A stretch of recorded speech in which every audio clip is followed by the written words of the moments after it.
Jadi memang ini perlu perlu untuk dimengerti sungguh-sungguh.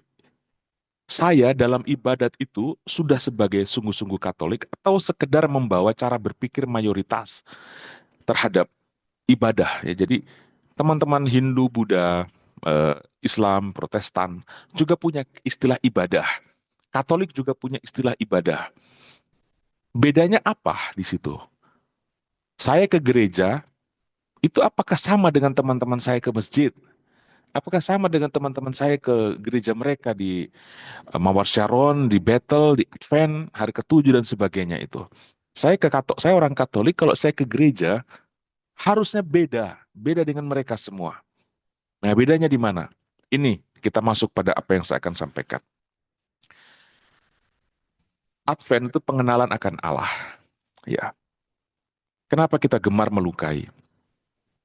Melukai itu konsekuensi ketika kita membangun spiritualitas, membangun hidup rohani, itu berbasis obsesi dan ambisi diri, termasuk obsesi masuk surga, obsesi sukses, nyaman, aman, sembuh, kaya, populer.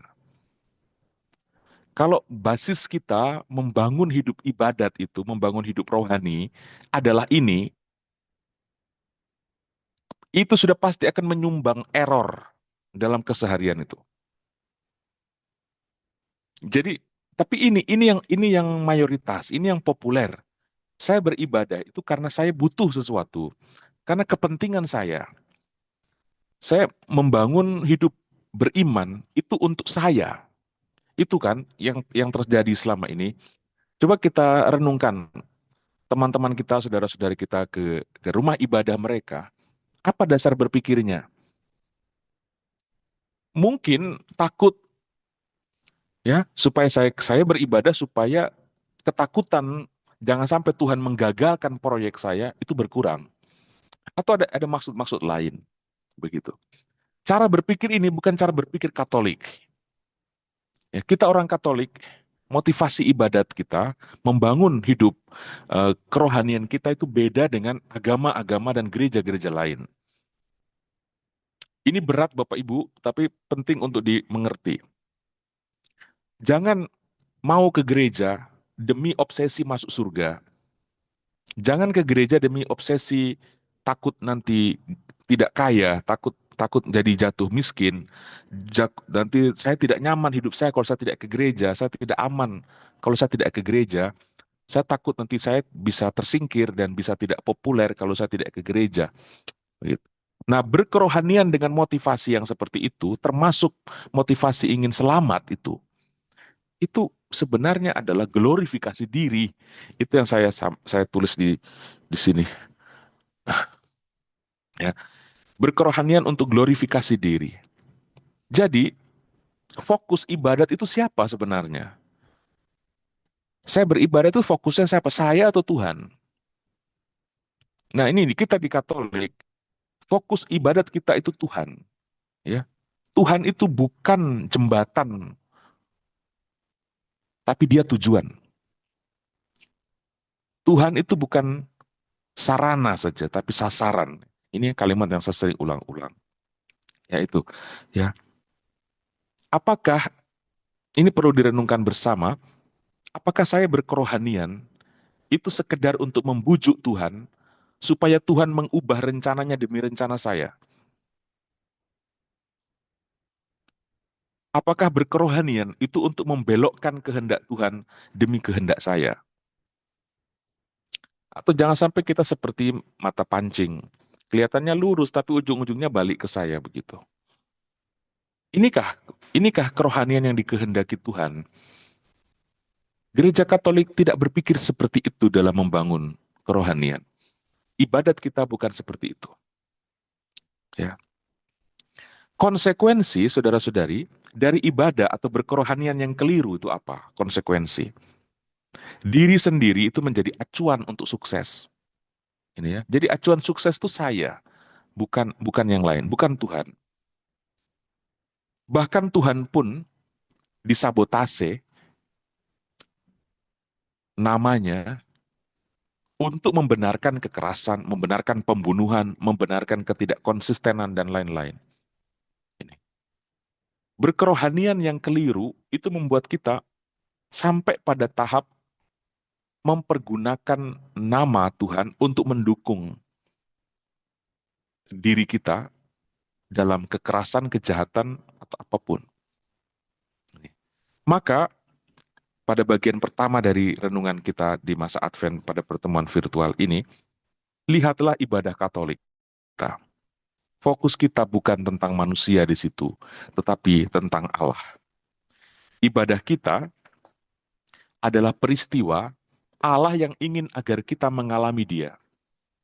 Ibadah kita itu adalah peristiwa Allah yang ingin supaya kita itu mengenal Dia, memahami Dia.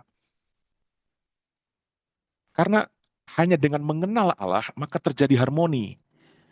Jadi ibadah yang tidak mengarahkan penganutnya, orang yang beribadah itu untuk mengenal Allah, dia tidak akan pernah menciptakan harmoni agama yang seperti itu. Agama yang mengarahkan bukan pada Allah, tapi pada kepenuhan diri sendiri, dia tidak akan pernah menyumbang harmoni di muka bumi. Ini, ya Bapak Ibu semua. Sehingga kita meskipun tanpa saya katakan, kita bisa tahu dan bisa sadar bahwa agama-agama mana yang menyumbang kekerasan, menyumbang konflik, ya, menyumbang perpecahan, menyumbang pertikaian. Kita tahu, kita sama-sama beribadah, tetapi pemahaman kita akan ibadah itu beda. Maka di Katolik itu ada lagu, pesta kau selenggarakan, ya. Jadi Ekaristi itu pesta yang diselenggarakan Tuhan. Kau sebarkan undangan, disebarkan. Kita ini undangan. Kita ini undangan dari pesta Tuhan. Begitu. Jadi ibadat itu bukan buatan kita, bukan bukan kreasi kita untuk supaya kita dapat sesuatu dari Tuhan di sana. Tapi itu acaranya Tuhan di mana dia ingin mengatakan dan menyatakan dirinya dan supaya kita mengalami dan mengenal. Lalu dia undang kita supaya kita melihat dia, mengalami dia dan mengenal dia di situ. Maka ibadah Katolik adalah satu-satunya ibadah yang menunjukkan atau menyajikan pengalaman akan Allah. Di tempat lain, ibadah adalah aktivitas kita manusia demi entah itu dapat pahala atau demi kepentingan yang lain. Begitu ya. Saya harap sampai pada tahap ini menjadi cukup jelas. Nanti kalau kurang bisa kita sharing bersama. Ya. Karena itu saya berharap sekali kita kalau misa itu kita fokus dengan ekaristi itu. Lihat bukan tubuh Kristus diangkat lalu kemudian kita malah tundukkan kepala. Itu praktek yang sangat keliru. Ya. Banyak itu umat yang merasa saleh tapi salah sebenarnya. Jadi tubuh Kristus diangkat bukannya dilihat tapi malah menundukkan kepala. Ya. Itu tujuan itu diangkat itu supaya kita melihat, bukan supaya kita tunduk kepala. Ada waktu kita berdevosi, ada waktu kita merayakan liturgi bersama Tuhan di sana.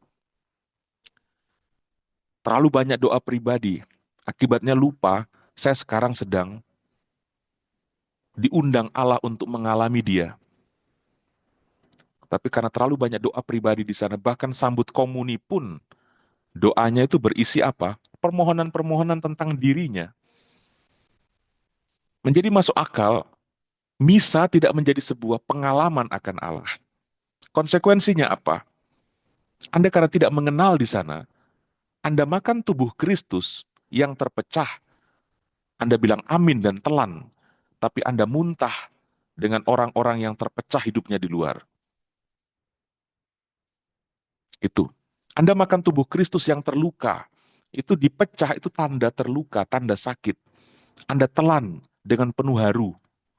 Tapi ketika melihat sesama yang terluka dan terpecah di luar, kita muntah melihat mereka. Kita jijik melihat mereka. Ini konflik. Kenapa itu terjadi? Karena kita sibuk dengan diri sendiri ketika Allah ingin menyatakan dirinya supaya kita mengenal, mengalami Dia. koneksi atau hubungan yang tidak menyambung ini mengakibatkan terjadi berpikir di dalamnya. Sehingga puluhan kali kita jungkir balik dalam ekaristi, tapi cara berpikir kita akan tetap sama. Suka komuni, tapi anti komunitas. Suka sambut tubuh Kristus, tetapi lari kalau diminta mari kita dukung tubuh Kristus yang lebih besar, yaitu gereja. Ini dia, ya. Maka saudara-saudari, kalau ditanya, mengapa kita mudah melukai? Karena kita tidak kenal Tuhan. Ya. Kenapa kita tidak kenal Tuhan? Ada dua. Yang pertama, mungkin ibadah kita yang keliru. Tapi yang kedua, mungkin karena saya yang keliru dalam beribadah. Ya. Katolik, ibadahnya tidak keliru. Tapi orang yang merayakan ibadah itu yang keliru.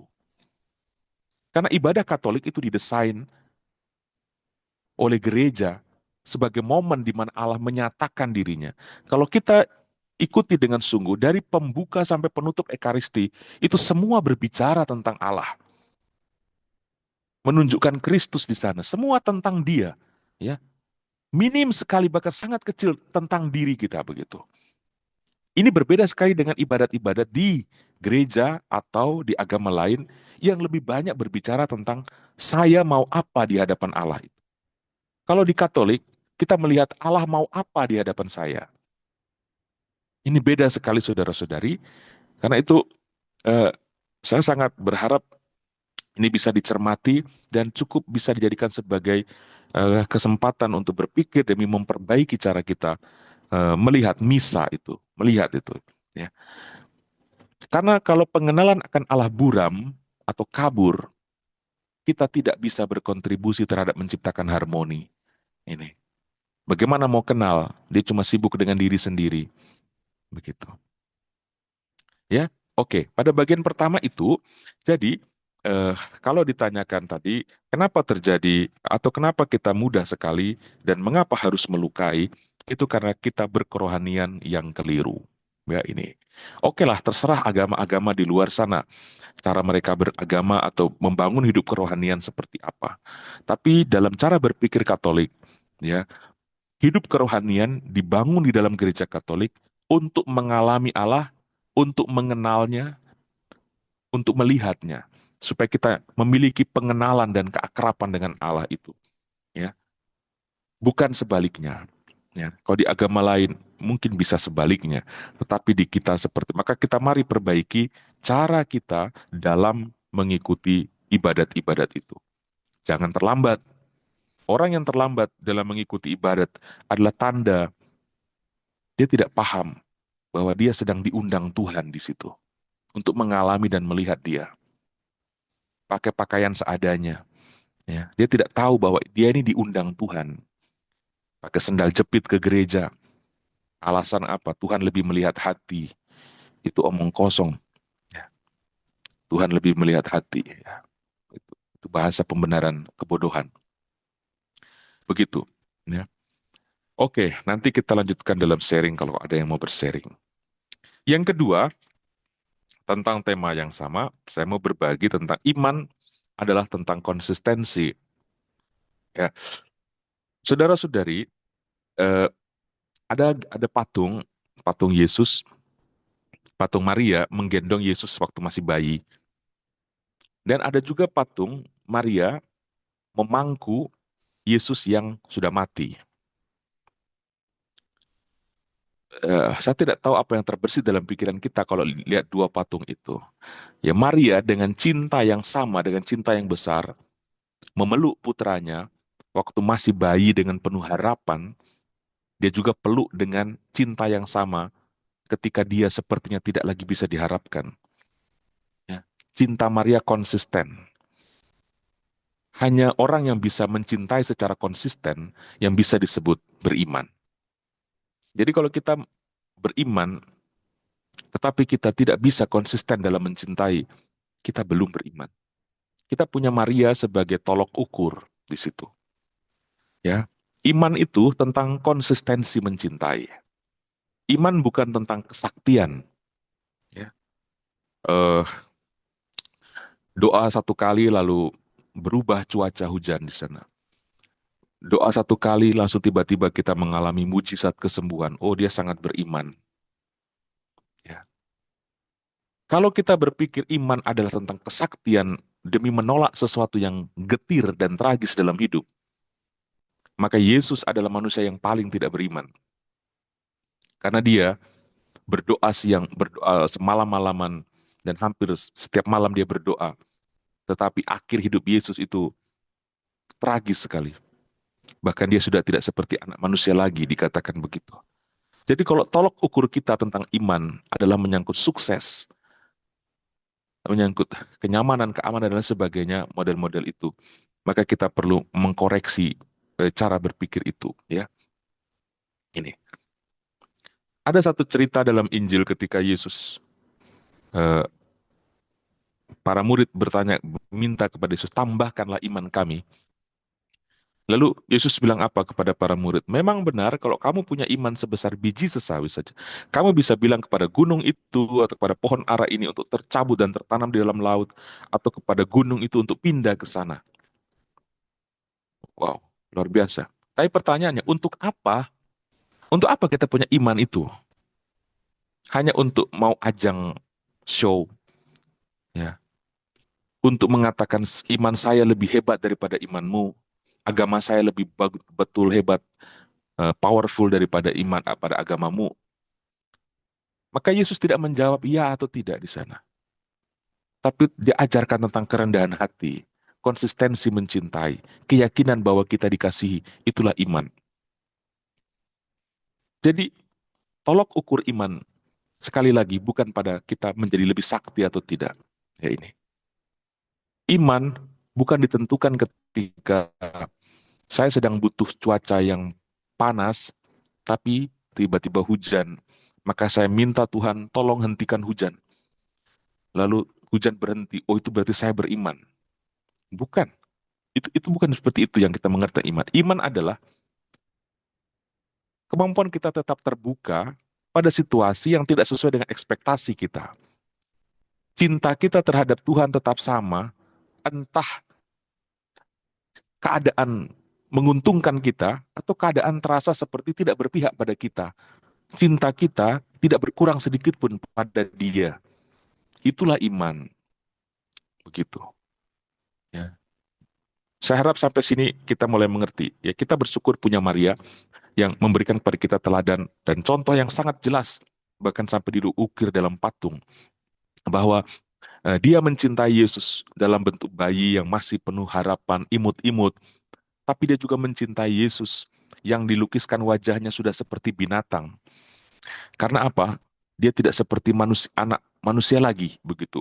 Wajah Yesus ketika mengalami penderitaan itu. Lalu seperti wajah siapa? Ya, hanya satu kemungkinan. Kalau tidak seperti anak manusia, berarti seperti binatang. Itu. Tapi cinta Maria tetap sama.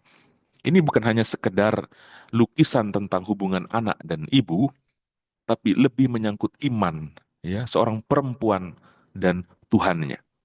Begitu. Ini, ya. Maka yang perlu saudara-saudari adalah aspek kerendahan hati untuk mencintai secara konsisten seperti apapun wajah Allah itu kita temui. Itulah iman. Kadang wajah Tuhan itu indah seperti bintang, tapi kadang juga buruk seperti binatang. Kita masih mau terima tidak di situ? Ini dia. Iman itu sampai pada tahap itu. Ya, supaya kita tidak menjadi orang beriman yang selektif atau yang moody, ikut emosi saja. Ya, kalau lagi gembira, kelihatannya berbinar-binar iman itu. Tapi kalau tidak, kelihatannya sangat eh, drop dan lain dari yang seharusnya.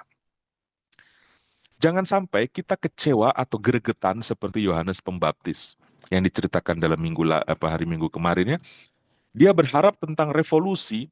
Itu Yohanes itu diceritakan dalam minggu lalu, dalam misa minggu ketiga Advent, dia dalam penjara, yang ditangkap oleh Herodes.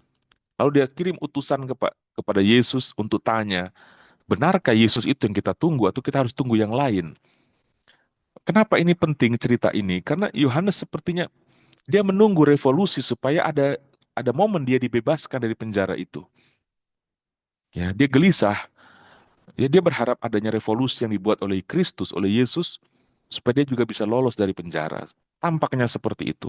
Tapi yang terjadi, Yesus malah bersahabat dengan orang-orang yang justru dikenal suka korupsi. Bagaimana mau menciptakan revolusi ini orang ini? Temannya malah adalah orang-orang yang gampang korupsi, pemungut cukai dan sebagainya itu. Kita mengharapkan revolusi, tapi malah dia berteman dengan orang yang suka korupsi. Bagaimana ini?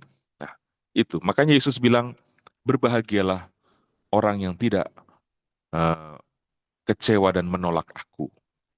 Dia bilang begitu.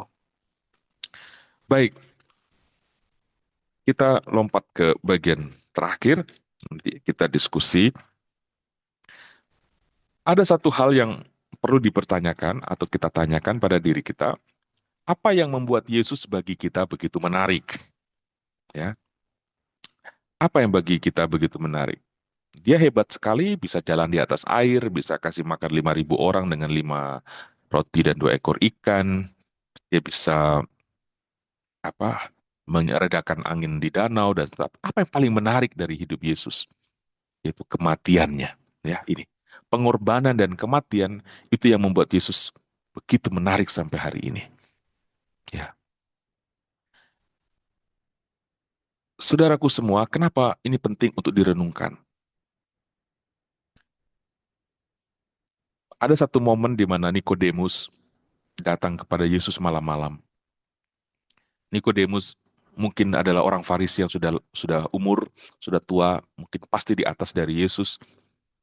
Lalu mungkin dia datang malam-malam kepada Yesus karena takut kalau dilihat oleh sesama orang Farisi lain, dia bisa dikucilkan atau bisa kehilangan posisi. Lalu terjadi diskusi dengan Yesus di sana tentang bagaimana orang harus dilahirkan baru dan sebagainya.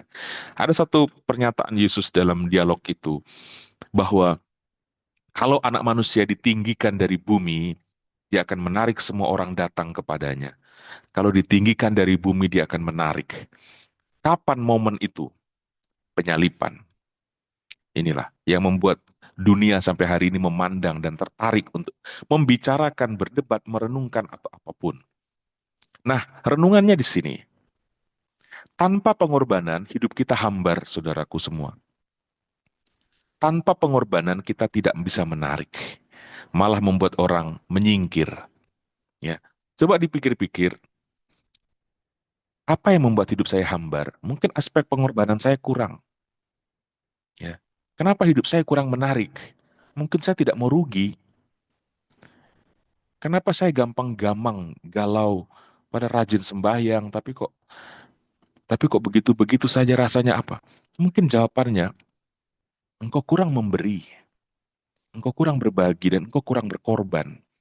Hidup yang tidak ada unsur aspek pengorbanannya, itu membuat hidup itu menjadi menjenuhkan, membosankan, dan tidak menarik. Jadi, mari kita sama-sama pikir, saya ingin hidup menarik atau yang membosankan. Itu ditentukan jawabannya oleh seberapa besar saya mau mengisi hidup saya dengan pengorbanan. Tetapi, jawabannya atau renungannya ada di sini. Bagaimana mungkin kita mau berkorban kalau doa-doa kita itu isinya selalu adalah menolak salib? Ini. Saya sering bilang, mungkin masih ingat pada waktu kita awal-awal dulu Anda meminta saya untuk renungan di grup ini, saya bilang kalau kita buat tanda salib, janganlah isi doanya itu menolak salib gitu. Bagaimana mungkin kita membuat doa dengan mengawalinya dengan tanda salib, tetapi di dalamnya semua berisi pemberontakan dan penolakan terhadap salib. Sampai Yesus saja bingung. Kamu berdoa mohon supaya tidak ada salib, tapi kenapa kamu mulai doamu tuh dengan tanda salib? Mungkin gitu. Ya, ini sebuah pemberontakan atau sebuah penolakan sebetulnya terhadap salib yang kita tidak sadari. Maka yang perlu atau yang benar adalah kalau kita berdoa, mintalah kalau saya sedang menghadapi salib, bantu saya untuk menghadapi salib ini seperti dulu Yesus menghadapinya. Ini kebijaksanaan yang akan diberikan untuk kita. Ya. Kalau saya menghadapi salib, entah itu saya dicibir orang, saya dimaki orang, saya disakit hati, saya kecewa, Saya rugi, saya bantu tapi malah orangnya buat yang sebaliknya, sudah mencintai tapi malah dibenci dan sebagainya. Bantu saya menghadapi derita hidup ini seperti dulu Yesus menghadapinya. Saya sudah jaga kesehatan dengan baik, tetapi ada saja sakit. Saya mencintai, saya punya anak-anak, saya punya suami istri, tapi ada saja beban penyakit ini. Tuhan, bantu saya untuk setia dengan sakramen perkawinan. Buat saya setia memanggul ini seperti dulu Kristus setia memanggulnya. Itu yang kita minta. Ya. Sehingga dari doa yang benar, kita akan masuk pada sebuah cara berpikir bahwa bagi kita orang Katolik, menderita adalah bagian dari misi. Ya. Supaya kita tahu bahwa sakit hati juga adalah misi. Bukan sekedar konsekuensi, tapi misi. Rugi adalah misi. Dicibir, dihina adalah misi. Sehingga derita yang kita alami, kalau cara berpikirnya benar, doanya benar, itu akan membuat kita justru menjadi semakin kuat dalam hidup. Ya. Doa yang betul, doa yang benar akan membuat cara berpikir kita dalam keseharian juga benar, juga kuat menghadapi hal-hal yang cenderung membuat kita gampang jatuh itu. Ya. Ini, sekali lagi, doa jangan selalu isinya menolak salib, tapi mintalah agar bisa menghadapi salib seperti Yesus. Maka catatannya, komunitas Kristiani yang berdiri dengan mengabaikan aspek salib Kristus, dengan mengabaikan renungan tentang penderitaan dan kematian Kristus, akan menjadi komunitas yang berdiri dengan basis diri sendiri. Inilah yang terlihat dalam keterpecahan yang masif dalam komunitas-komunitas Protestan sampai hari ini. Ya. Ketika salib dilucuti dari kekristenan, ketika salib dilucuti dalam gereja, kita tidak akan punya sosok yang tepat untuk melihat bagaimana hidup itu menjadi menarik. Ya, kita tidak punya referensi yang benar tentang itu. Akhirnya tolok ukur menariknya hidup adalah diri sendiri.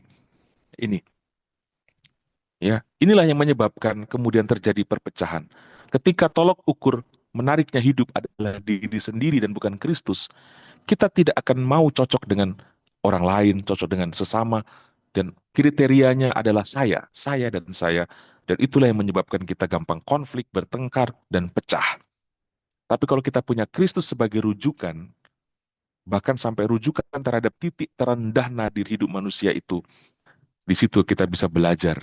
Ya, ternyata menderita adalah bagian dari misi. Dicuekin adalah bagian dari misi. Bekerja setengah mati tetapi tidak diucapkan terima kasih. Rasanya dongkol sekali, tapi ini bagian dari misi. Ya, kecewa bagian dari misi. Cara berpikir yang seperti ini membuat kita lebih menyatu dengan Tuhan, lebih kuat menghadapi dan bahkan lebih bangga karena kita bisa ambil bagian dalam derita Kristus. Tapi kalau tidak ada cara berpikir seperti ini, sakit sedikit, tidak cocok sedikit, kita akan mudah lari dan membentuk yang baru. Komunitas Kristiani yang berpijak tanpa roti yang terpecah akan mudah terpecah-pecah. Ini. Maka kalau kita misa juga, lihatlah roti yang terpecah itu. Jangan roti yang terpecah diangkat, kita malah tunduk. Orang yang gampang tunduk saat Ekaristi itu adalah orang yang akan gampang memecah belah. Saya tuh sangat yakin ya, bahwa tipe-tipe orang yang gampang memecah belah gereja adalah tipe orang yang ketika misa dia tidak lihat roti yang terpecah. Sehingga dia mudah memecah belah. Ya ini. Kan dia tidak kenal Tuhan itu siapa, yang dia kenal adalah dirinya. Begitu. Kalau dia kenal Tuhan yang terpecah, dia tidak akan memecah belah gerejanya. Tanpa mengutamakan dan mengalami Kristus yang terluka dan mati, maka kita akan sulit menerima kelemahan, luka, dan air mata sesama. Ini. Begitu Bapak Ibu, sedikit oleh-oleh untuk kita mempersiapkan Natal. dengan tema pertobatan, pertobatan cara berpikir ya. Mengapa kita harus dan mudah melukai? Karena kita kurang kenal Allah.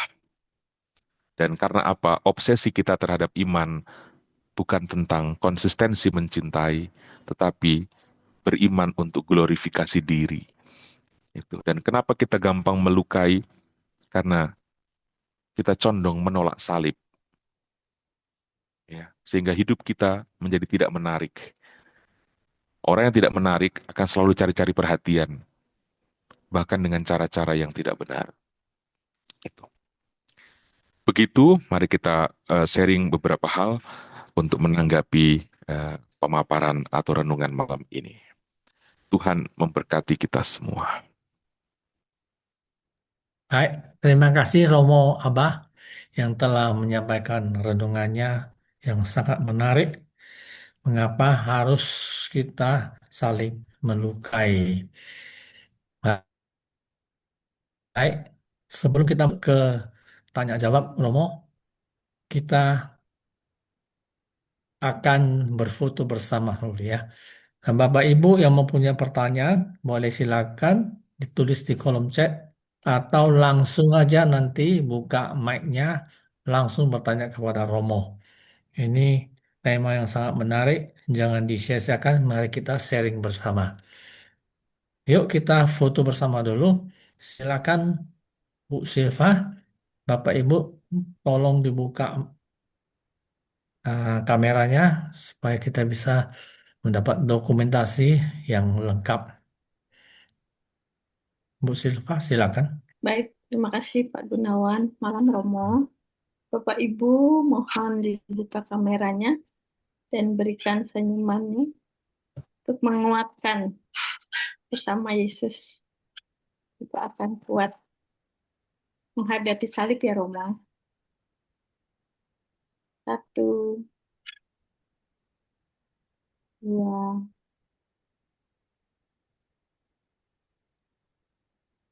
tiga, empat. Ya.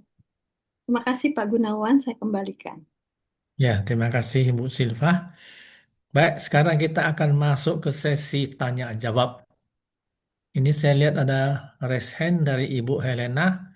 Ibu Helena yang pertama, silakan Bu Helena. Langsung aja buka mic-nya dan tanya ke Romo. Ya, malam Romo.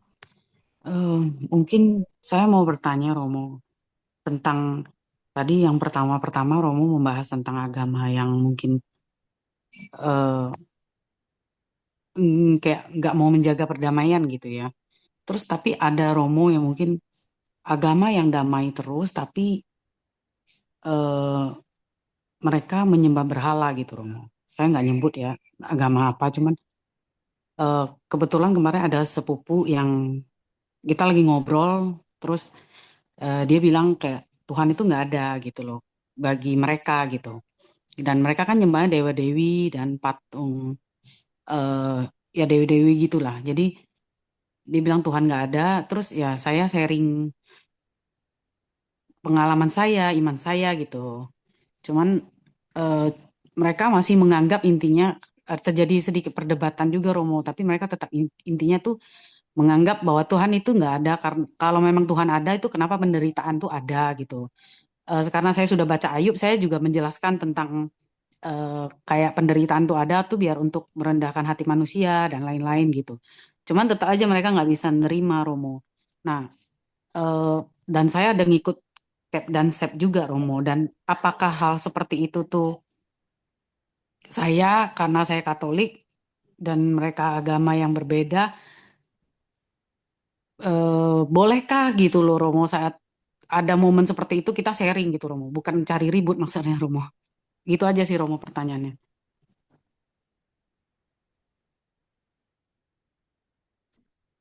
Baik, Ibu Helena. Eh, kita nggak sedang mengevaluasi perbagian ya. Misalnya kita diskusi tentang tadi. Yang saya mau sampaikan adalah menyangkut eh, bagaimana kita melihat perbedaan antara ibadah kita sebagai orang Katolik dan ibadah yang di luar Katolik. Ibadah Katolik itu perlu kita pahami sebagai pengalaman bahwa Tuhan ingin dia dialami. Dan itu memang kelihatan dalam upacara gereja Katolik. Nah, yang kita tidak temui dalam upacara di agama-agama lain. Di agama-agama lain, sejauh yang saya bisa lihat, itu adalah tentang saya mau apa, saya menghormati Allah, saya memuji Dia, saya meminta kepadanya, saya mau tunduk di depannya. Itu kan yang kita lihat. Saya mau dapat pahala dengan ibadah ini, saya mau masuk surga dengan ibadat ini. Tetapi dalam gereja Katolik, liturgi kita itu tentang Allah yang ingin membahasakan dirinya kepada kita supaya kita lihat Dia. Begitu. Nah, ukuran benar atau tidak benar itu bukan pada kedamaian, ya, bukan sekedar pada harmoni, begitu. Tapi pada apa yang kamu perjuangkan, ya, begitu. Apa yang kita perjuangkan sebenarnya, ya. Kalau sekedar agama yang benar adalah agama yang menciptakan, yang tidak pernah berkonflik, tidak pernah itu. Ingat Yesus sendiri bilang apa? Aku bukan datang bawa damai, aku datang bawa pedang. Karena orang yang tahu kebenaran itu bukan orang yang kompromi dengan situasi ya sekedar demi aman. Saya makanya diam. Tapi tahu apa yang diperjuangkan. Dan hidup ini itu medan pertempuran. Karena dalam keyakinan kita ada gelap, ada terang. Begitu. Dan gelap selalu ingin mengalahkan terang. Maka kita perlu memperluas wilayah terang itu. Itu perjuangan. Begitu. Orang yang tidak mau dengan itu dan ingin supaya menciptakan tatanan damai, ya apa artinya hidup? Kita diciptakan, ya. Ini perbedaan, tentu ini perbedaan teologi. Perbedaan teologi, perbedaan sejarah juga, perbedaan cara berpikir gitu ya. Yang kita tidak bisa bahas tuntas habis di sini. Pasti ada Romo atau ada ahli yang bisa membahas secara lebih dalam. Tapi di situ bahwa menjadi Katolik, menjadi Kristen itu artinya kita masuk dalam perjuangannya Kristus, perjuangannya Yesus. Begitu. Perjuangan Yesus itu perjuangan Allah. Ini kita harus yakini dulu, ya. Agama Kristen atau kekristenan itu hampir tidak bisa dibandingkan dengan Hindu-Buddha misalnya. Hindu-Buddha adalah gerakan bawah yang mencoba untuk mengerti filosofi tentang hidup. Kalau mau damai dekat dengan orang, ya filosofi. Kita ini berangkat dari Allah yang menghendaki ada satu tatanan di dunia ini, dan itu berangkat dari pribadi Kristus. Dia menceritakan itu kepada kita dan kita merawat dalam gereja itu apa yang disampaikan oleh Yesus. Dan apa yang disampaikan oleh Yesus itu adalah apa yang Allah inginkan. Itu yang kita percaya dan yakini. Maka menjadi anggota gereja Katolik adalah masuk di dalam perguruan Yesus. Kita ini pasukannya Yesus. Kita mesti punya daya serang. Daya serang untuk apa? Menyebarkan terang itu. Nah, untuk menyebarkan terang, kita pasti akan berhadapan dengan konflik, itu jelas. Begitu. Ya, makanya orang Katolik yang tidak pernah merasakan sakitnya jadi Katolik, dia belum sungguh-sungguh Katolik. Gitu. Jadi harus ada sesuatu yang kita perjuangkan dalam hidup ini. Jadi kita menjadi Katolik bukan sekedar untuk cari sehat, cari sembuh, cari kaya, cari ketenangan, kita ada yang kita perjuangkan. Apa yang saya mau perjuangkan dalam hidup ini? Nilai Kristus apa yang saya mau sebarkan, yang mau saya hidupi dengan kehadiran saya. Saya ini muridnya. Berarti saya digurui oleh Yesus. Saya harus praktekkan ajaran itu. Itulah perjuangan begitu. Dan itulah nilai hidup kita orang Katolik. Jadi bukan dilihat dari damai. Ya, bahkan sakit pun itu bagian dari misi tadi saya bilang. Ya. Kegelisahan itu bagian dari nikmatnya jadi orang Katolik. Ya. Kekecewaan, sakit hati itu bagian dari nikmatnya menjadi murid Yesus. Beda sekali kan? Ya. Yang satu menekankan harmoni dengan alam, dengan lingkungan, dengan ini. Yang satu menekankan perjuangan. Tapi kita tidak mungkin akan sampai pada titik ini kalau kita tidak punya pengenalan tentang Yesus itu siapa. Itu problem yang tadi saya bilang. Kita kenal dulu Yesus, baru kemudian kita bisa ukuran maknanya hidup saya adalah ketika saya menyatu dalam perjuangan Yesus. Jadi kalau hidup menjadi Katolik, menjadi Kristen, perjuangannya cuma tentang hidup diri sendiri terus, kita belum menjadi Kristen betul-betul itu. Jangan berpikir seperti kata Yesus, bukan orang yang berkata kepadaku, Tuhan, Tuhan, yang akan masuk, tapi orang yang melakukan kehendak Bapakku. Itu. Kehendak Bapa itu siapa? Apa? Percaya kepada Yesus, dan percaya itu berarti aktif. Bukan hanya percaya, saya berseru dan nanti akan ada mujizat, saya berseru nanti akan ada perubahan. Nanti saya berseru akan ada eh, Tuhan bisa membelokkan dia punya rencana demi rencana saya. Bukan itu beriman. Itu seperti saya ulas tadi. Begitu. Jadi, sekali lagi, makna menjadi orang Katolik itu terlihat dari nilai atau artinya menjadi Katolik itu terlihat dari sejauh mana Kristus itu sudah saya atau Kristus itu sudah hidup dalam diri saya dan saya perjuangkan itu dalam keseharian. Termasuk kalaupun dengan itu saya mendapatkan salib. Itu. Jadi makna hidup orang Katolik ada pada salib. Semakin kita ada pada salib, semakin rasanya jadi murid Yesus itu jadi nikmat. Begitu. Ini beda, beda sekali. Buddha, Hindu beda sekali. Islam apalagi. Begitu. Nikmatnya hidup bagi orang kita, kita adalah ketika kita menyatu dengan Kristus. Jadi tujuan hidup orang Katolik itu, saya pakai kata Katolik saja, enggak saya pakai kata Kristen secara umum. Tujuan hidup orang Katolik itu bukan bahagia, tapi menyatu dengan Kristus. Dan orang yang menyatu dengan Kristus itu konsekuensinya bahagia. Kalau kita mengejar bahagia, kadang-kadang demi obsesi bahagia, kita bisa menyangkal Kristus. Itu banyak terjadi. Jadi jangan katakan tujuan hidupmu adalah bahagia. Karena tujuan, kalau menjadikan kebahagiaan sebagai tujuan hidup, kita akan menghalalkan segala cara demi dapat efek bahagia itu. Bahagia itu efek, bukan tujuan. Tujuan sejati kita yang sudah dibaptis, itu adalah apa? Membawa Kristus. Karena kita imani Kristus adalah firman atau pikiran Allah, logos.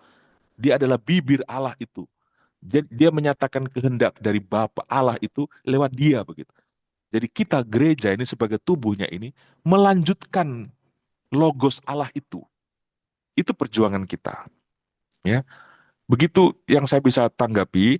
Ini yang membedakan kita dengan yang lain, ya, dengan apalagi dengan kalau pun yang dimaksudkan adalah Hindu, Buddha atau agama-agama yang lain, ya. Jadi kita bukan sekedar mengejar harmoni lalu cuek dengan keadaan, ya. Bisa kita mengejar harmoni. Salah satu cara kita mengejar harmoni adalah apa? Tutup mata, maka engkau akan sangat harmoni. Itu. Tapi Yesus mengajak kita untuk buka mata, itu persoalannya. Kalau kita ingin sekedar menjaga harmoni, tutup pintu dan main game di rumah, selesai, harmoni terjadi. Tapi, apa misi dari agama yang seperti itu? Misinya adalah diri sendiri.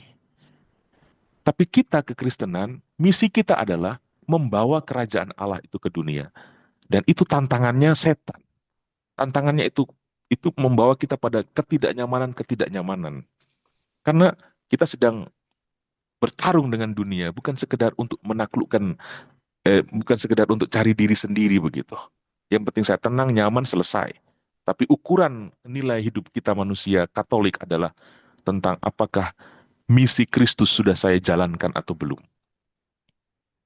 Begitu Ibu Helena. Terima kasih Romo. Cuman mungkin sedikit sharing waktu itu, waktu saya ngomong ke mereka, saya sempat ngomong, mereka sebut agama mereka paling damai waktu itu kan. Jadi saya bilang damai itu karena kamu nggak diserang sama iblis, karena eh, iblis itu nggak akan nyerang temennya. Saya ngomongnya seperti itu. Terus mereka ngomong, kok lu nyerang agama gua gitu. Biasa kan Katolik nggak pernah nyerang agama lain. Nah waktu itu sempat terjadi perdebatan seperti itu. Tapi terima kasih Romo sudah menjawab Romo.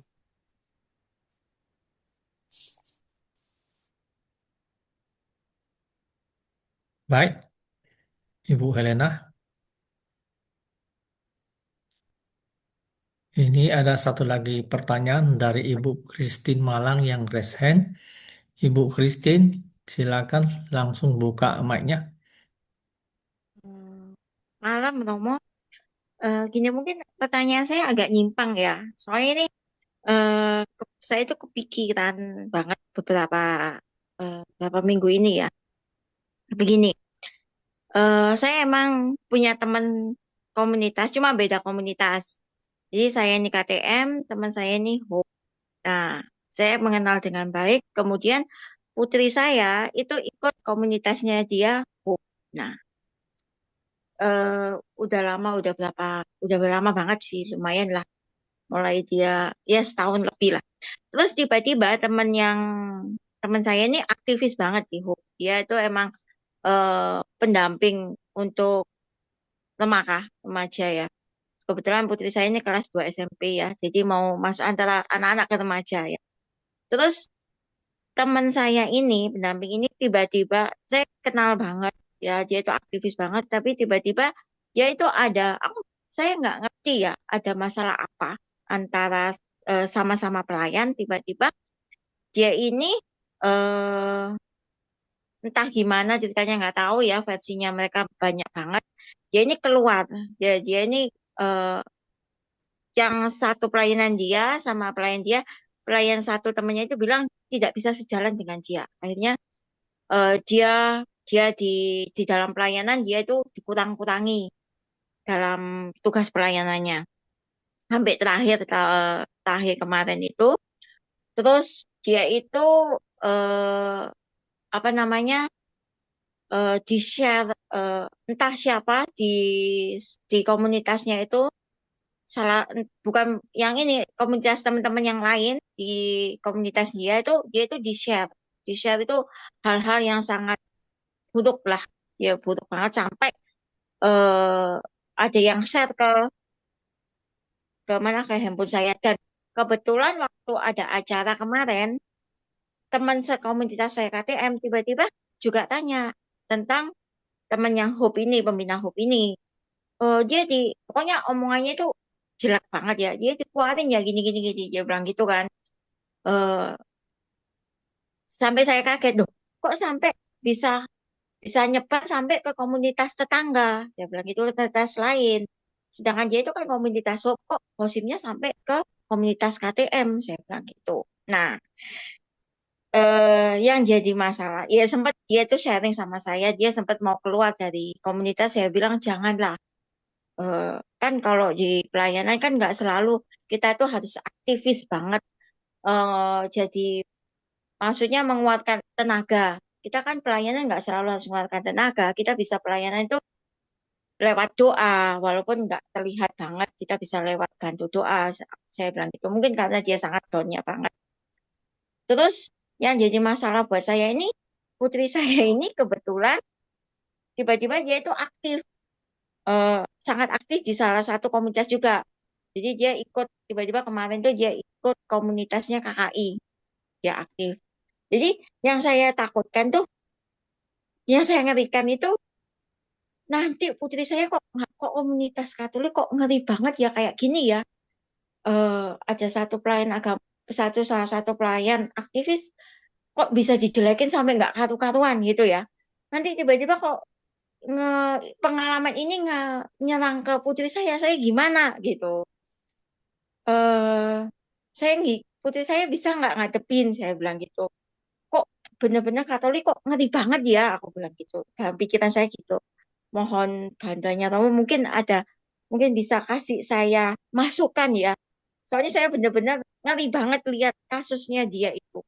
Sampai di-share di status, di story banget kasusnya dia itu. Seharusnya kan ya memang ada masalah dikomunikasikan atau jangan sampai ke-share sampai kemana-mana. Itu sih, tolong itu. Terima kasih.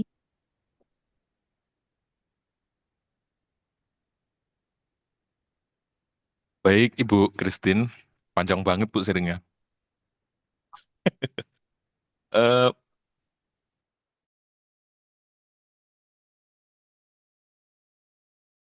Iya, Pemahaman. Ada perhentian dalam jalan salib itu 10, 11, 12. Perhentian ke-10 itu Yesus ditelanjangi, pakaiannya ditanggalkan. Perhentian ke-11 Yesus dipaku. Dan perhentian ke-12 Yesus wafat di atas kayu salib, ya, dimatikan begitu. dibuat hilang nyawa. Eh, Sadarkah kita bahwa peristiwa 10, 11, 12 itu sebenarnya kalau direnung-renungkan, inilah 3 tingkatan dari orang yang sedang diliputi kejahatan dalam dirinya. Kita kalau lagi nggak suka orang, langkah pertama yang biasa kita buat apa? Kita telanjangi orang itu. Ya, kasih malu dia, kasih di status WA, kasih di mana banyak. Kita kasih malu, kita kasih telanjang seperti Yesus ditelanjangi itu. Kalau kita nggak puas dengan menelanjangi orang yang kita tidak suka, kasih malu, kita belum puas, kita kasih sakit. Yesus dipaku di kayu salib itu ya. Kita kasih sakit, entah dengan cara apapun. Kita menyakiti orang itu. Karena kita tidak puas hanya sekedar kasih malu secara mempertontonkan kelemahannya, memperbincangkan aibnya, nah, seperti itu, memperbincangkan keterlukaannya begitu. Nah, kalau kita belum puas juga dengan menyakiti, kita akan membunuh. Mungkin kita tidak bunuh dengan mencabut nyawa, tapi kita melenyapkan atau membuat orang itu tidak ada lagi begitu.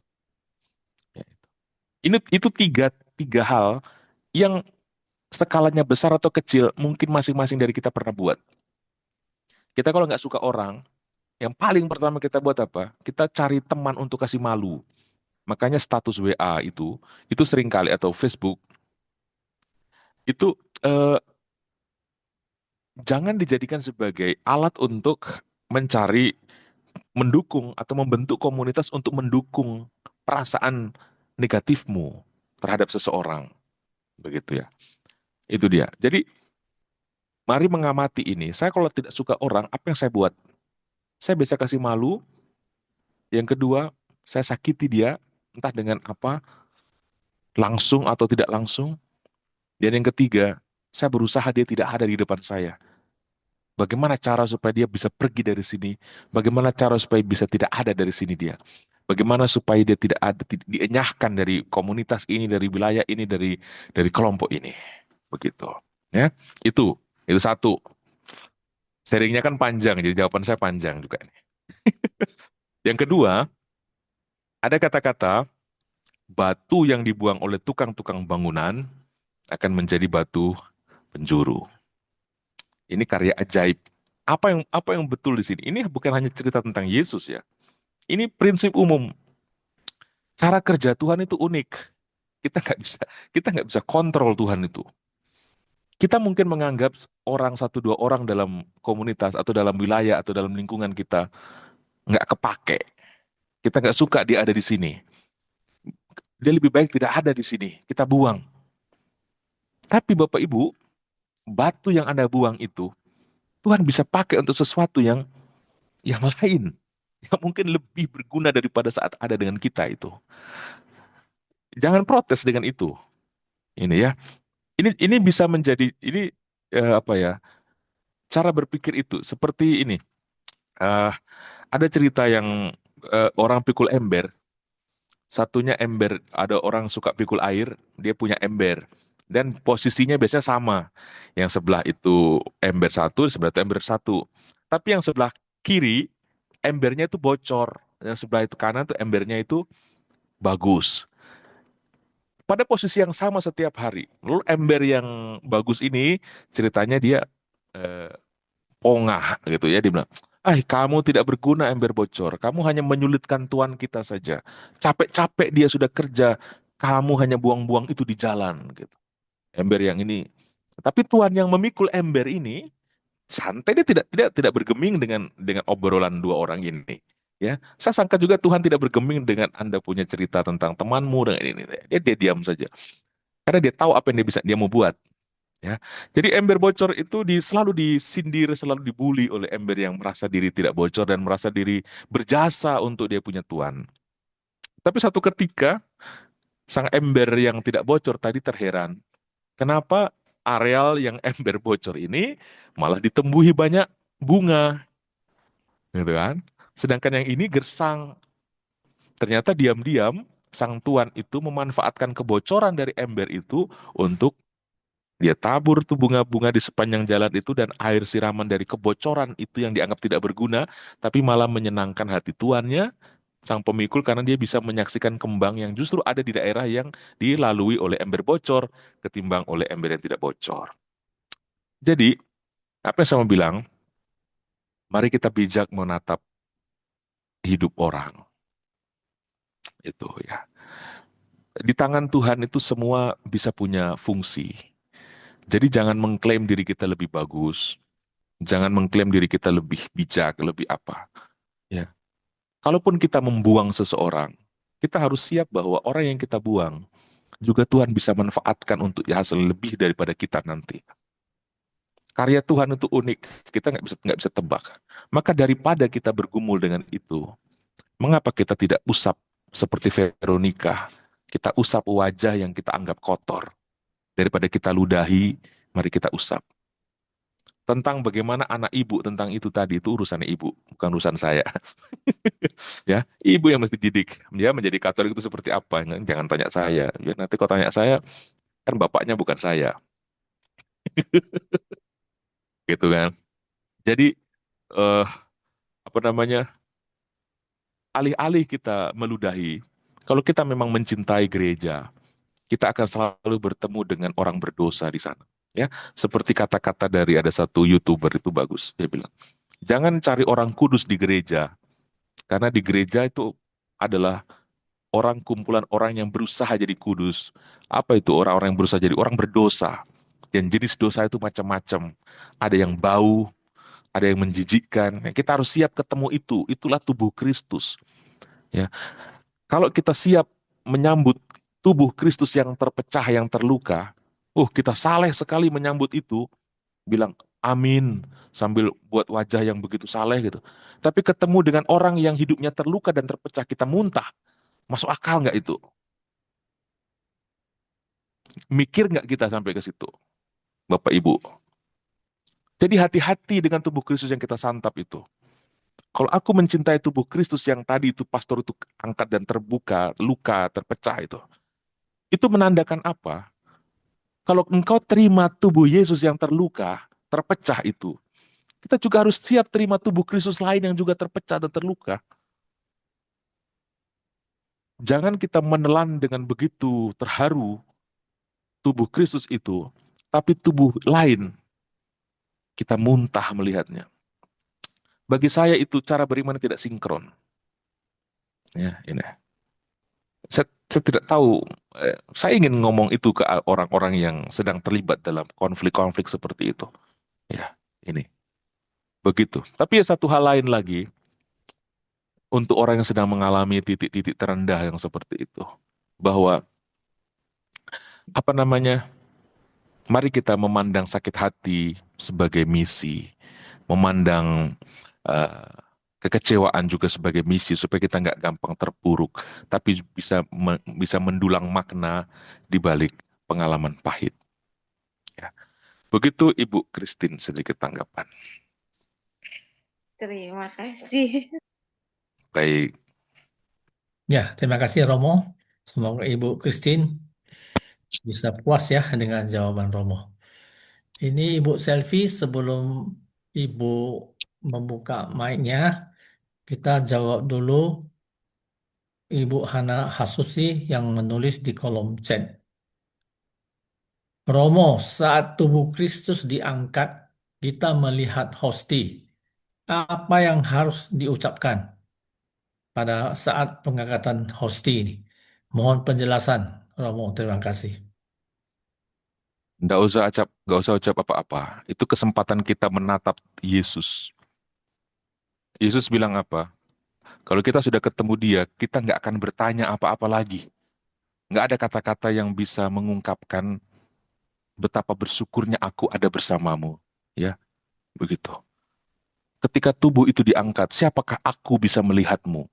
Ya, makanya orang Katolik itu mesti sampai pada iman di mana tubuh Kristus itu memang betul-betul tubuh Kristus. Ya, itu terjadi real, apa namanya ya, bahasa Indonesianya. Mau bilang ke dalam bahasa Indonesia. Transubstansiasi itu terjadi perubahan nyata di sana dari roti, dari kepingan roti menjadi tubuh Kristus. Begitu. Jadi ketika itu diangkat, Itulah Yesus. Kalau sudah ketemu itu kamu mau bicara apa? Begitu. Tidak ada kata lain. Kita tinggal pandang dan rasa syukur aku bisa memandangmu. Karena pengalaman itulah yang kita dapatkan nanti kalau kita mati. Itulah hebatnya gereja. Pengalaman surga itu hadir ke muka bumi lewat misa. Jadi orang yang jarang misa atau anti misa, dia akan merasa asing nanti di sana karena surga itu adalah misa itu sendiri. Ya, ada satu penulis buku seorang Presbyterian dari Protestan, aliran Presbyterian lalu bertobat menjadi Katolik, seorang pendeta dia menjadi Katolik lalu anaknya ditabiskan jadi pastor, jadi romo. Dia namanya Scott Hahn. Ya, mungkin pernah tahu tokoh itu. Dia tulis satu buku The Lamb's Supper. Dia tulis sana misa adalah surga di atas bumi. Kalau kita minta, jadilah kehendakmu di atas bumi seperti di dalam surga. Pengalaman surga yang bisa kita nikmati di bumi itu apa? Misa. Gitu. Jadi, ketika tubuh Kristus diangkat, mau doa apa? Tidak ada rumusan dalam gereja Katolik mengharuskan kita ngomong apa. Itu artinya apa? Lihat. Alami itu dengan melihat. Begitu. Nggak usah pikir macam-macam di sana. Lihat dan syukuri. Wah, luar biasa. Aku bisa memandangmu dan engkau mau saya pandang. Dia tidak sembarang mempersilahkan dirinya dipandang orang, saudara-saudariku. Jadi kalau kita dapat undangan untuk memandang dia, nikmat apa lagi yang kita mau dustakan? Begitu. Ya, ya, itu kita dapat VIP. Tidak semua orang yang dia perkenankan untuk melihat dia. Betapa istimewanya kita ini sebenarnya. Kita diundang untuk menyaksikan dia. Ini keistimewaan yang tidak dimiliki oleh yang lain. Makanya Yesus bilang, banyak nabi yang ingin melihat apa yang kau lihat. Banyak nabi dan raja ingin melihat dan mendengar apa yang kau lihat dan kau dengar, tetapi tidak melihat dan tidak mendengarnya. Betapa bersyukurnya kita bisa melihat dan bisa mendengarnya langsung. Begitu. Jadi tidak ada doa ya, tidak ada doa, tidak ada kata-kata, sekedar lihat, biarkan rohmu bercakap di sana eh, dengan bahasa yang kita tidak tahu secara rasional begitu. Nikmati kehadirannya, nikmati kehadirannya. Begitu Pak Gun. Ya, terima kasih Romo, Ibu Hana Hastuti. Semoga menjawab ya dari pertanyaannya. Kini kita beri kesempatan lagi kepada Ibu Selvi Manopo untuk bertanya. Silakan Ibu Selvi. Terima kasih Pak Gun. Selamat malam Romo. Saya sedikit menanggapi pertanyaan dari Bu Christine. Bisakah kita Romo melihat dari dua sisi ya Romo? Dua sisi itu maksudnya dari si yang ditanyakan Bu Christine sama si yang istilahnya memberikan status WA itu tadi. Karena sebenarnya mungkin orang yang si ketua komunitas ini sudah tidak bisa dihubungin, Romo. Tidak bisa dihubungin, tidak ada respon baik begitu. Dicari di rumahnya ternyata dia tidak tinggal di situ, gitu loh. Nah, itu kan akhirnya sampai menghubungi ketua komunitas juga tidak direspon seperti itu, Romo. Jadi istilahnya maksud saya di sini ada perbuatan kalau saya menamakan ada perbuatan belas kasih karena pada saat dia butuh orang ini menolong sehingga dia bisa membantu tapi serta itu komitmennya tidak ada lagi gitu loh Romo, tidak ada komunikasi, tidak ada apa gitu. Saya juga bertanya itu harus seperti apa kita menyikapi orang seperti itu. Istilahnya waktu itu si A ini datang ke si B supaya disembuhkan gitu untuk dibantu doa, diberi support. Ternyata sudah masuk komunitas ini sudah berbulan bahkan istilahnya saya melihat si si pelaku penyebar status ini itu malah support support untuk komunitas ini seperti kaos, seperti apa. Dia berbuat baik gitu Romo. Gitu. Nah, pada saat itu akhirnya terlukanya karena si ketua komunitas ini. Itu yang makanya yang saya mau cari tahu. Harus kita lihat dua sisi juga, Romo. Gitu. Terima kasih, Romo.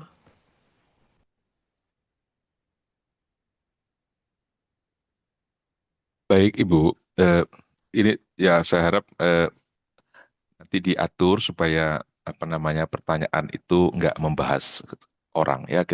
Saya tidak maksud, makanya tadi jawaban saya lebih umum, memberikan kepada kita cara berpikir bagaimana melihat kebencian, bagaimana kita merenungkan kalau kita nggak suka orang seperti apa.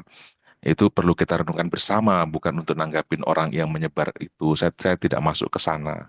Lalu kita sendiri kalau kita menghadapi masa-masa sulit, dikucilkan orang, kita harus berbesar hati atau menguatkan diri dengan menggali makna yang seperti apa.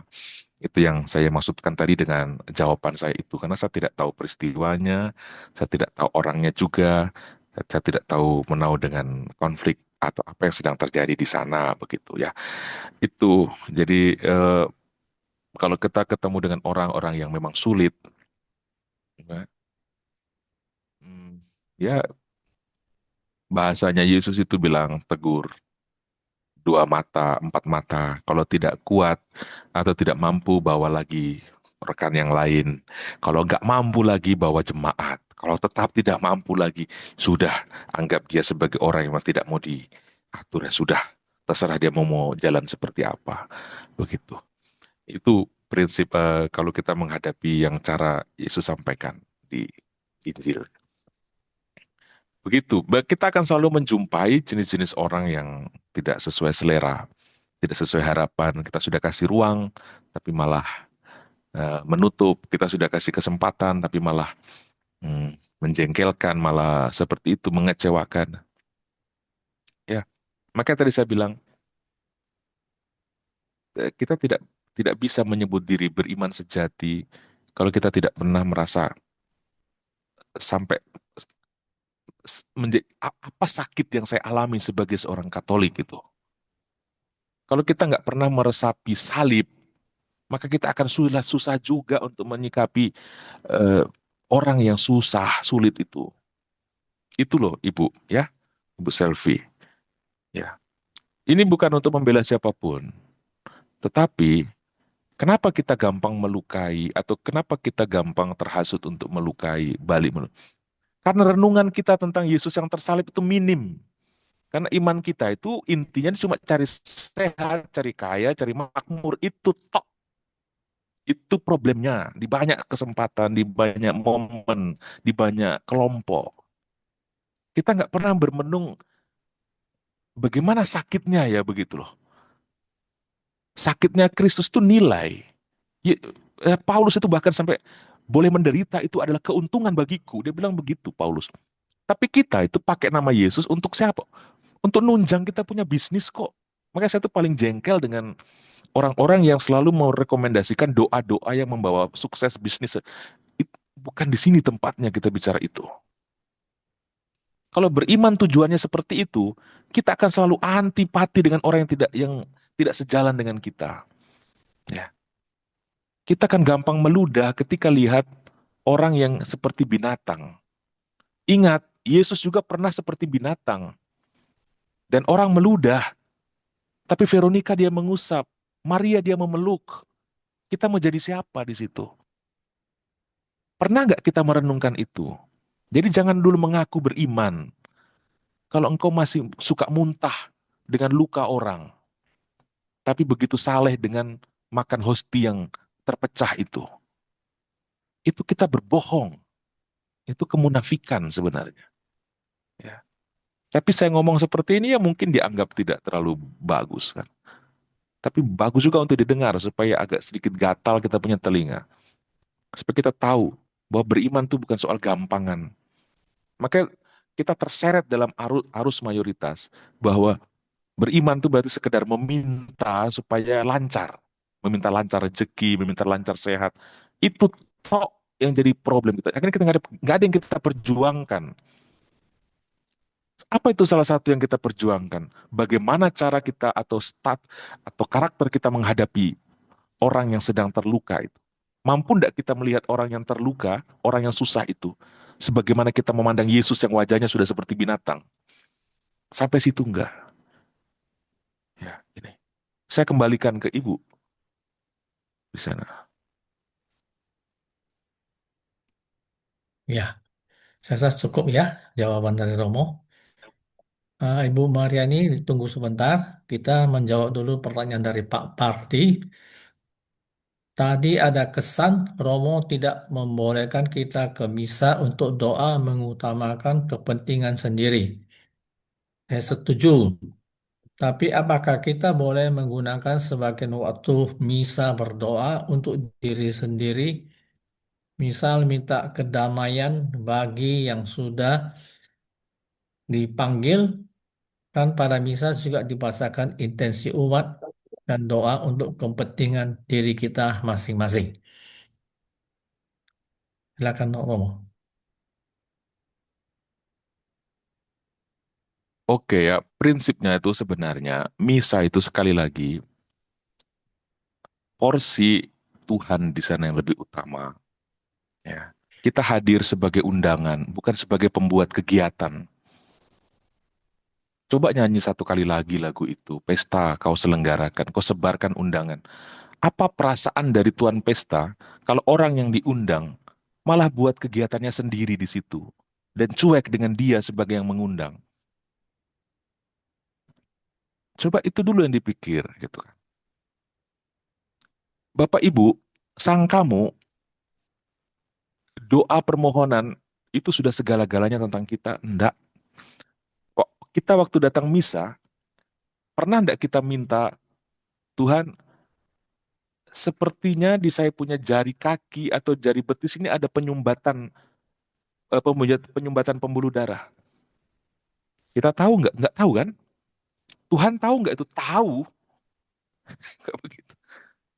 Jadi kalau kita ngomong permohonan, mau seberapa banyak yang kita minta? Bagaimana ya saya mau menjelaskan? Intinya, misa itu adalah mari kita fokus untuk mengalami Tuhan. Mengalami Tuhan, mengenal Tuhan di sana. Oh, sudah setiap hari saya misa, jadi saya sudah kenal. Enggak, ya. Alami terus pengalaman seharian, pengalaman setiap hari, setiap minggu, itu pengalaman kita dalam Ekaristi. Jadi, eh, kapan kita mau boleh beribadah, boleh berdoa? Datanglah sebelum misa, berdoalah. Datang sesudah misa, sempatkan juga untuk berdoa kalaupun ada tambahan intensi di sana. Ya, terlalu banyak detil yang mau dijelaskan tentang apa itu misa. Ya, intensi misalnya, itu sebetulnya satu misa itu satu intensi. Praktek kita selama ini ada 3 intensinya pastor baca semua atau 10 intensi dibaca oleh satu pastor seolah-olah saat misa itu untuk mendoakan semua. Bukan seperti itu. Pastornya baca 5 intensi dalam misa. Tapi dalam batin pastor itu dia hanya baca satu yang dia persembahkan hari itu. Satu amplop yang lain dia misa besok. Amplopnya dia misa besok, begitu. Kalau dia 1 minggu tuh nggak cukup, ada 10 misa padahal hanya misa sampai 7 kali. Sisanya dia akan kasih ke romo lain untuk tolong misakan ini. Itu aturan sebenarnya dari misa itu. Satu misa satu intensi, begitu. Untuk mengakomodir itu, mengakomodir kebutuhan itu. Ya. Apakah boleh kita mendoakan orang yang sudah meninggal? Ikuti ritus dan jangan tambah-tambah. Ya. Dalam ritusnya sudah ada doa dalam doa umat, ya. Ada doa untuk ini, doa untuk itu. Itu. Ada kita sudah dikasih porsi. Kapan kita mau sedang fokus kepada ini dan kapan kita juga mengingat diri kita. Begitu. Jangan tambah-tambah lagi. Kalau tidak ada di situ, tidak usah ciptakan inovasi sendiri. Itu maksudnya. Ya, setiap pada liturgi, setiap pada ritusnya, ikuti sungguh-sungguh, engkau akan dapat rahmat di sana. Rahmat itu apa? Engkau akan semakin lebih kenal. Karena terlalu sibuk dengan doa permohonan, kita banyak kali luput untuk memahami yang lain. Itu. Ketika terima tubuh Kristus, harusnya renungan kita itu tentang apa? Ketika duduk, saya tadi baru sambut tubuhmu Yesus, tubuh yang terluka, tubuh yang, ya, Semoga nanti saya sesudah misa ini saya dengan orang-orang yang terluka, yang terpecah-pecah dia punya perasaannya itu, saya tidak muntah. Kita kan nggak pernah renungkan itu. Kenapa? Karena kita fokus dengan kita punya kepentingan dan kita punya kebutuhan. Akhirnya tubuh Kristus tidak punya porsi banyak untuk menjadi renungan utama kita. Itu Bapak Gun. Jadi saya bukan mau mengatakan bahwa antipati dengan doa pribadi dalam misa, bukan. Ada porsi untuk itu. Selebihnya itu ikuti penuh. Ya, dialog-dialog kita, dialog-dialog dalam misa, lalu itu jawab, dengarkan mazmur, bacaan, ya. Lalu ketika Ekaristi, misa, persembahan, doa syukur agung, perhatikan sungguh-sungguh, karena itu pusat puncaknya begitu. Ketika menerima tubuh Kristus juga, ketika doa umat, ya sudah kita doa umat, memang dipersilakan untuk doa umat begitu. Tapi sesudah itu jangan lagi tambah-tambah. Oke, itu saja. Nanti bisa lebih perdalam di Romo siapa yang mungkin ahli liturgi untuk tentang pengembangan ini. Nanti bisa ditanyakan apa yang saya utarakan ini. Baik, saya rasa cukup jelas penjelasan dari Romo. Ini pertanyaan terakhir ya, karena kita sudah melewati batas waktu yang ditentukan. Ini pertanyaan terakhir dari Ibu Mariani Mulia. Dipersilakan Bu, membuka mic-nya. Ya. Terima kasih Pak Gunawan. Selamat malam Romo Abbas. Romo mau tanya nih Romo ya, bagaimana menghadapi mertua dan ipar yang toksik hingga menyebabkan istri minta bercerai dan anak mau bunuh diri. Itu aja Romo.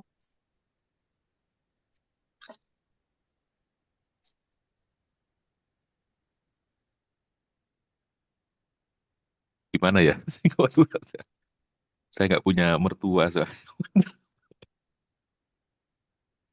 Bagaimana menghadapi mertua dan ipar yang toksik? Ya, jangan hidup dengan mereka.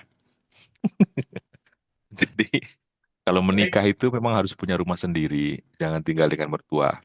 Kalau sudah tahu mertua seperti itu, ipar seperti itu ya, meskipun ngontrak, meskipun punya gubuk, pindahlah. Tinggallah dengan istrimu, dengan suamimu. Bangun keluarga, jangan nebeng. Karena niat baik bisa dibaca negatif. Ingin hemat, tapi dibilang pelit. Ingin perhatian, dibilang boros. Serba salah. Jadi, masukan saya, sampaikan kepada yang sedang mengalami itu, pindah rumah, pindah daerah lebih bagus.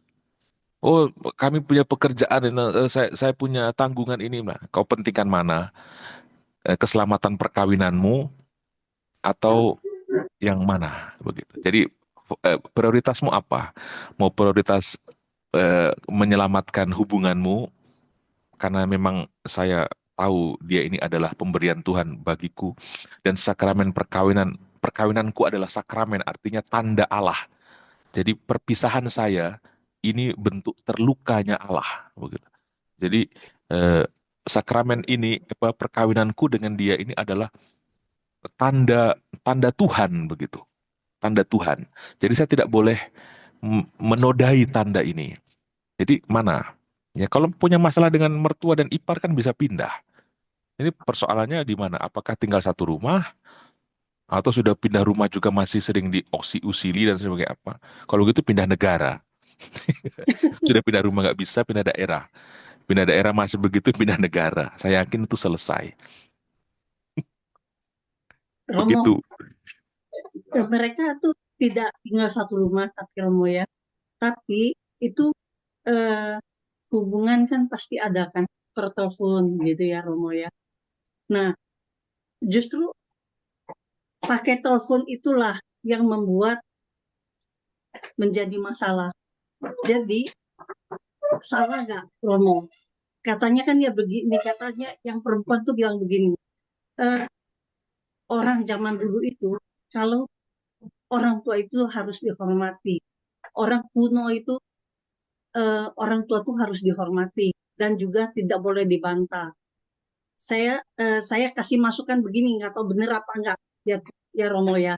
Tapi sebelumnya itu saya minta tolong Tuhan urap mulut saya dulu. Saya bilang eh, bagaimana caranya supaya kamu jangan berhubungan dulu dengan mamamu dan saudaramu dalam jangka waktu, ada jangka waktunya.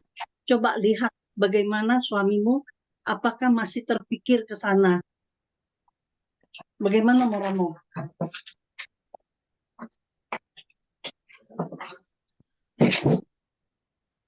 Iya Ibu, tentang yang begitu, nantilah cari siapa ya, yang yang lebih mengerti lah bagaimana dinamika dinamika itu. Karena ngobrol di sini kan itu kita nggak tahu detailnya persoalan apa, ya, dan itu nanti bisa jadi penyebaran aib lagi kalau terlalu detail ngomongnya begitu. Mungkin konsultasikan dengan pastor paroki atau cari pastor yang lebih punya wawasan tentang keluarga, ya, cari juga orang yang keluarga yang sudah melalui lika-liku susahnya hidup, konsultasikan dengan mereka yang pernah merasakan pahitnya menikah dan masih bertahan. Itu orang-orang yang perlu untuk kita datangi dan kita mintai nasihat tentang itu. Begitu, ya. Baik, baik Romo. Baik, terima kasih Romo. Terima kasih Pak Ya. Gunawan. Ya, sama-sama. Baik, Bu Silva, tolong tayangkan slide selanjutnya. Ini saya mengucapkan banyak terima kasih kepada Romo Abah yang telah memberikan renungan dan sharing-sharing dan menjawab semua pertanyaan dengan sangat baik. Ini saya juga meminta Bapak Ibu yang mau ikut mensupport penyebaran firman Tuhan atau sabda Tuhan, kabar sukacita, bisa bergabung dengan kami dari komunitas Mujizat Kerihaman Ilahi. Bagi yang sungguh-sungguh firman Tuhan selalu menyebar kemana-mana, boleh memberikan persembahan kasihnya melalui rekening BCA nomor 504028596 atas nama Regina Yoselin. Diucapkan banyak terima kasih kepada Bapak Ibu yang sering memberikan persembahan kasihnya. Kiranya Tuhan Yesus memberkatinya. Baik, juga saya mengucapkan banyak terima kasih kepada petugas doa Koronka pada malam hari ini, yaitu Ibu Ibu siapa tadi ya penggantinya? Ibu Ibu Sartini, siapa ya? Sunarti. Sartini. Oh, Ibu Sartini. Ya, terus kemudian Ibu Dewi Poris, Ibu Andrea Lin, Ibu Heni, Ibu Nancy Lydia, Ibu Helena Maretti. Ini semuanya dari gereja yang berbeda-beda dan dari daerah yang berbeda, bahkan dari juga daerah luar Jakarta di daerah timur. Terima kasih semuanya, semoga Tuhan memberkati. Juga semua yang telah bergabung dengan komunitas Mujizat Kremen Ilahi pada malam hari ini. Semoga sungguh-sungguh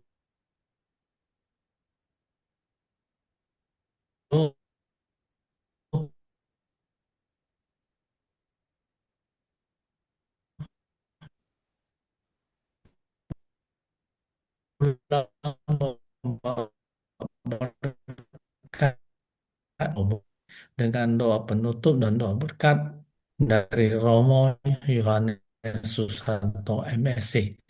Silakan Romo. Mari saudaraku kita tutup perjumpaan kita dengan berdoa. Demi nama Bapa dan Putra dan Roh Kudus. Amin. Bapa yang maha baik, kami bersyukur untuk perjumpaan malam hari ini. Kami mohon Engkau membuat kami mampu mengingat, tapi juga merenungkan kembali apa yang kami sudah dengarkan. Semoga ini memang sungguh-sungguh menjadi bahasa dari dirimu sendiri, supaya kami lebih mampu dan lebih bersedia beriman secara benar sesuai dengan yang Engkau inginkan, supaya kekatolikan kami punya manfaat bagi dunia ini supaya kami bisa menjadi orang Katolik yang tidak hanya mengurusi diri sendiri, tapi Katolik yang merawat dunia, merawat kesekitaran. Dan itu hanya bisa terjadi kalau kami punya renungan yang bagus, yang benar tentang Yesus sendiri. Semoga percakapan malam hari ini membawa rahmat dan juga membawa berkat agar kami dapat bertumbuh dari waktu ke waktu sebagai murid-murid Yesus Putramu yang sejati. Tuhan bersamamu. Dan semoga kita sekalian, saudara-saudariku, para peserta kegiatan virtual ini, para pelayan, pengurus tim, dan semuanya yang terlibat aktif di dalam komunitas ini berada dalam bimbingan dan perlindungan serta berkat Allah yang Maha Kuasa, Bapa dan Putra dan Roh Kudus. Amin.